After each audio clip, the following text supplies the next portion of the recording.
Welcome to the first edition or installment of a new pod series under the Stories Inside the Man Cave podcast umbrella, Varsity Legends of Texas. I literally was driving down Mopac here in Austin thinking of what would be an interesting series of pods that we could start that could reach a broader audience that would really gain some traction and some interest. Well, high school sports in the state of Texas is rather important to a lot of people in a lot of towns and communities, big, small, rural, urban. And there have been a ton, well over a century's worth of legends, whether it be individuals or teams. And Varsity Legends of Texas, we got to give a shout out to Shoal Saloon. Beautiful place, great beverages, great Cajun delights, and of course, just, comfort food right out there off of North Lamar, headed toward downtown Austin, right on the banks of the beautiful Shoal Creek. And of course, Honest AC and Plumbing, where a handshake still means something. And go ahead and get those furnaces looked at, receive the maintenance that you need so you won't have any problems before the cold snaps truly begin.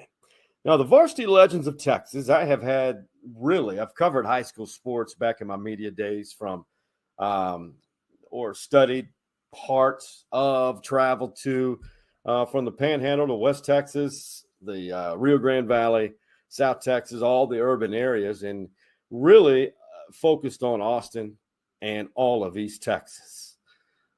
High school sports is important. High school sports is very important. It's part of the fabric. It's part of the culture.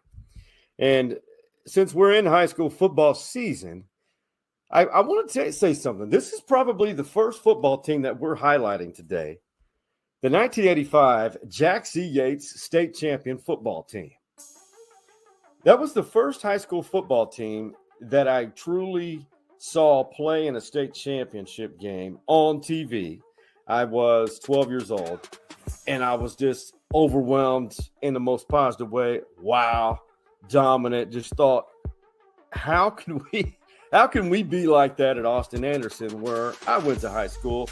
Because here in Austin, we had Reagan, which is now called Northeast. Reagan was big, bad, tradition-rich, state championship pedigree. A lot of great athletes who were Reagan Raiders. But this Yates High School football program in the inner city of Houston, Texas, Houston ISD.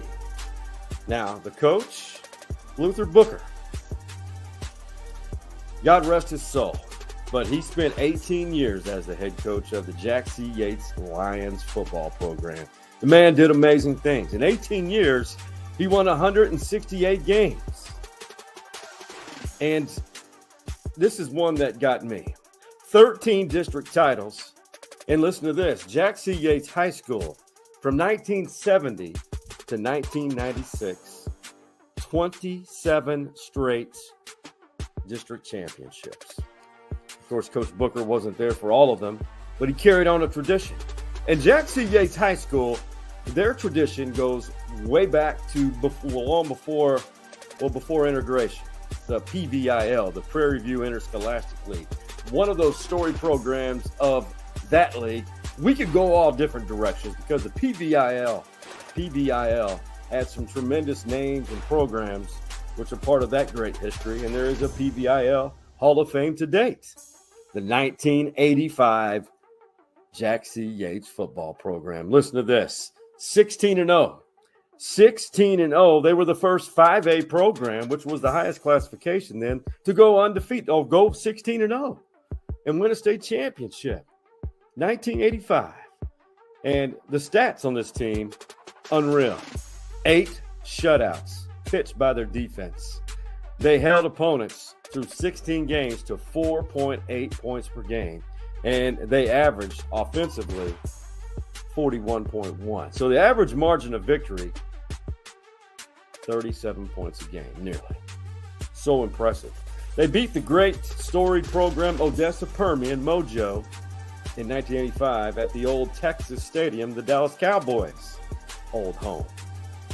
Unbelievable, but what's even more incredible, 2/3 of this team, if I remember right, played college football, ended up playing college football, and played in the NFL, namely Santana Dotson, who was a youngster on that team. He played at Baylor and had a great NFL career, great defensive lineman.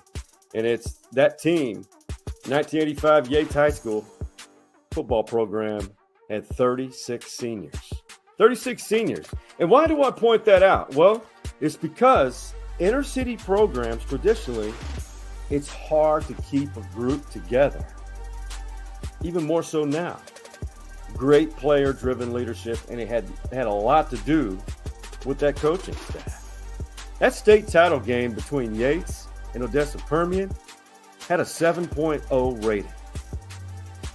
It's amazing. That's more than most college football games that you see throughout the days now on Saturdays. You know, I mentioned Santana Dotson. There's a whole host of legendary names, but the late, great Johnny Bailey was a tremendous running back, had a great NFL career, ended up playing at the old Texas A&I. I mean, we're talking stud running back. The Division II program, it's now Texas A&M Kingsville, and 5 NFL draftees on this team, and Johnny Bailey was one of them. And, you know, it's just amazing when you look back at history, everyone who plays high school football in the state of Texas, in particular, the city of Houston, should be inspired by programs like this. It can be done. It can be done. South Oak Cliff in south of Dallas. They're doing it. Inner city can win. But what it takes is what that Yates community had then was unity. Trusting in the coaches, a principal, all behind it, all aligned. Just like college football, you need an AD, you need a president, and a board of regents, and a head coach, and a staff all aligned together in one. Yates was impressive. You know, they had four Prairie View Interscholastic League state championships. And it's just, when you look back at that team, as we look at this video, impressive. The first truly, I mean, I knew about the great Odessa Permian teams. Obviously read Friday Night Lights. But before that book came out, Yates Yates was a program that I freaking admired as a kid. Really did. You know, that was back in the 80s when you had Converse, Judson, Yates, Permian. You had San Antonio, a couple San Antonio schools in addition to Judson before, you know, when they took off. And you had the Marshalls of East Texas. You had Dallas Carter, you know, and it's just amazing. Austin Reagan. But, you know, it was the first Houston Independent School District team to win the largest classification since 1953 when Lamar did it. Yates Yates, the Lions, now coached by a friend of mine, Ralph Thomas. Hey, tweet me with your response, and if you have an idea for a varsity legend of Texas, at @SeanC_ATX. Until next time, we out.